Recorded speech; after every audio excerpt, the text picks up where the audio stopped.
It's week 2 of the 2024 season, and all eyes are on the dual threat Lamar Jackson. He's going to have to air it out plenty this week. It's the Ravens and the Raiders, and it comes your way next on Madden Football. With Chesapeake Bay gleaming in the distance, we are inside M&T Bank Stadium near the Inner Harbor in Baltimore, Maryland.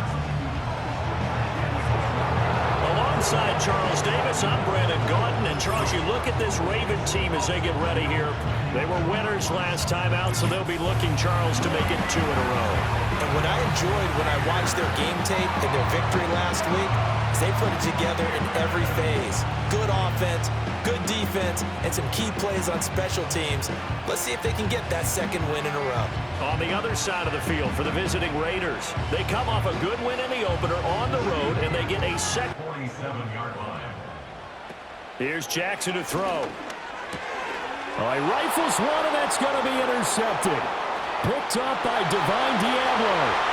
Down the left sideline. And he takes this one back into the end zone, and the Raider defense delivers a score.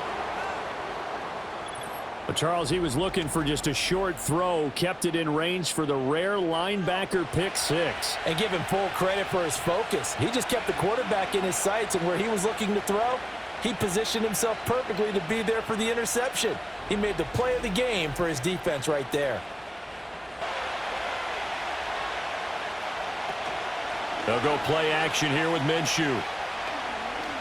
Looking deep for Adams. And this is caught. Touchdown Raiders. Davante Adams. His second touchdown on the season. And the Raiders go up by 2 touchdowns.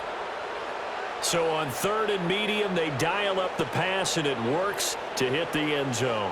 And it's really not a surprise to me. That's a throwing down in the NFL because of how tough it is to run the football. But what offenses like to do is still show run formation. Right.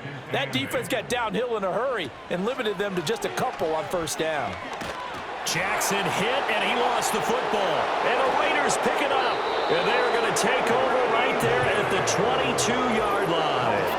A little careless with the football, and he also had a fumble loss last week, didn't he? He certainly did, and when I'm watching him play, the one thing that comes to mind is always remember, traffic, turbulence, people around you, 2 hands. Get 2 hands on the ball. Grip it tight.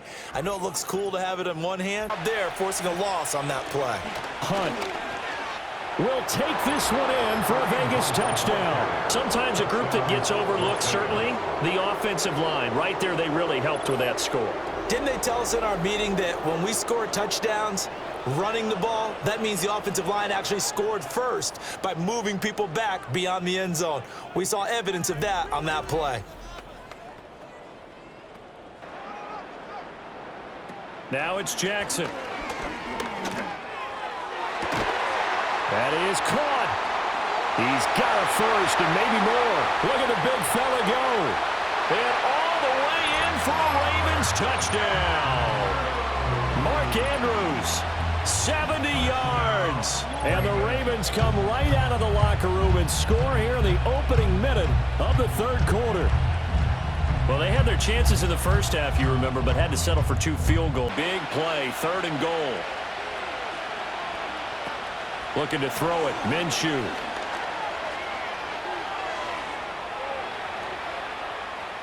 And he'll take it into the end zone for a Raider touchdown. Gardner Minshew, an 8-yard touchdown run. And the Raiders are on their way to a 2-0 start. That's a really good decision right there outside of the pocket. You've got to know the right time to shift from passer to runner. He was looking and looking. Nothing there. To use here in the final stages. Jackson now. They'll roll him out right.